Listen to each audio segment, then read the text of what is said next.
スポーツを通して神の素晴らしさを伝えているアスリートチャーチのキム・ジングクさん、まどかさんファミリーが昨年1月、キャンピングカー1台だけの日本縦断宣教旅行をスタートさせました。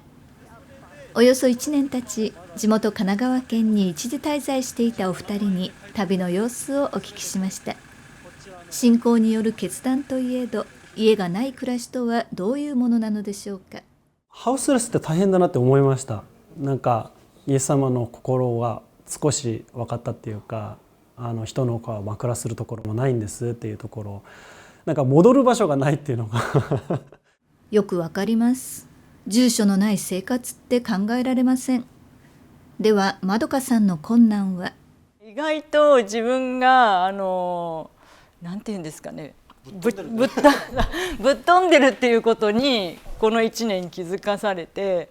なんか私は意外と家がなくても生きていけるっていうところだから、大変っていうよりはこんなことも自分ができるんだっていう、なんかこう逆に発見とか、今までなんか自分で自分を制限してたところがなんかこう一つ一つなんか取り外されていく喜びっていうか、なので結構楽しんでさすが女性は強しです。お二人がアスリートチャーチを設立したのは2018年。スポーツを含め地域に根ざした諸活動に力を入れている本郷台キリスト教会に籍を移し、スポーツに関するさまざまな取り組みを進めてきました。それらの活動は地元だけにとどまらず、日本各地の教会にもスポーツ宣教の可能性を知ってほしいと、以前から短期間の宣教旅行はしていました。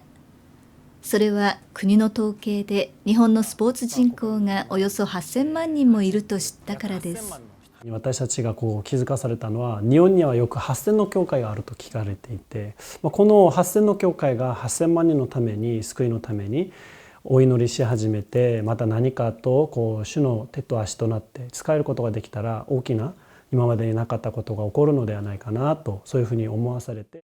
まどかさんは当時全国の教会を回りながら、あちこちでリバイバルの日が起き始めていると感じたそうです。そんな時、肝心の自家用車が故障し使えなくなり、さらに家の契約が切れたことが重なり、この2つの大きな買い物のために家族で祈り始めました。先に車の、契約金が与えられたんですけれども、その契約金が与えられた時に、もしかしたら家がいらないかもっていう思いが私の中にまず与えられて、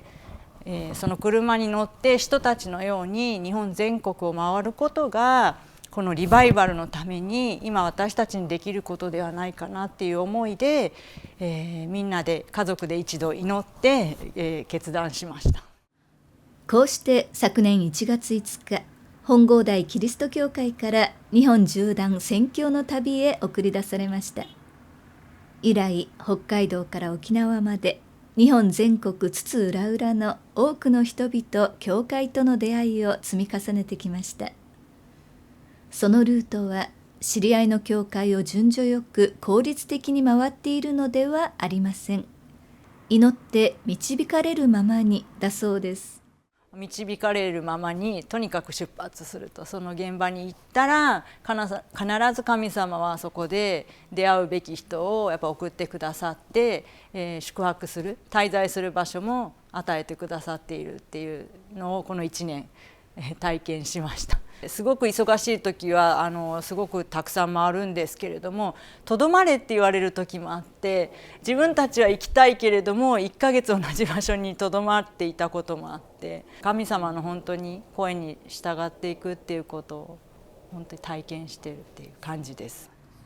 それはまるで雲の柱、火の柱に導かれたイスラエルの民のようだとジングクさんは表現します。でもそんな先の見えない当てのない旅だからこそ、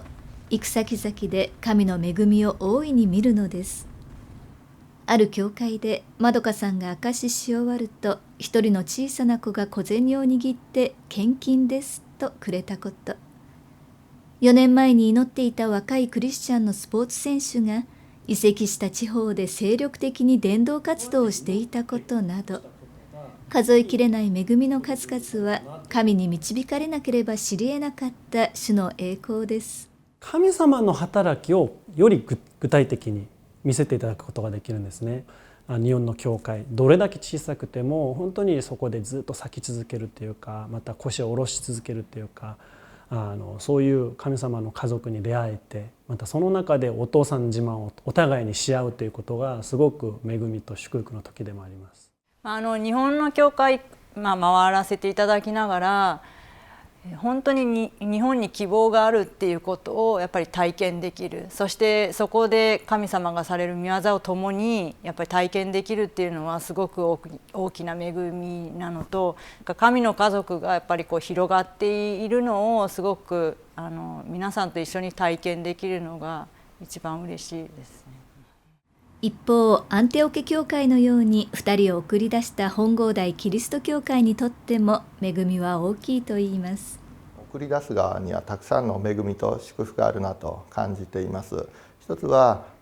教会がよく祈るようになったということですね。2人から祈りのリクエストがよく来ますので、その現場に即した祈りをすることができ、教会全体の祈りの霊が与えられて熱く祈るようになったなということを感じています。また、普段私たちが生活している範囲でないところに行ってくれるので、そういうところの宣教を、二次的ではありますけれど助けることができるということで、霊的な喜びが教会の中にあふれているように感じています。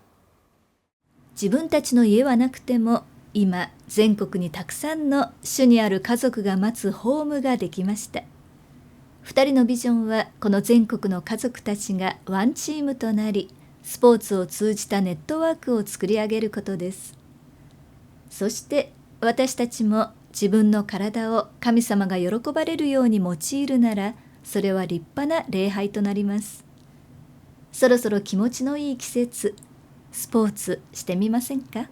体がやっぱり健康であれば心も健康になりますし、その心の健康はやっぱり霊的な健康にもつながっていくので、ぜひ深呼吸からでもいいので今日から始めてくださればと思います。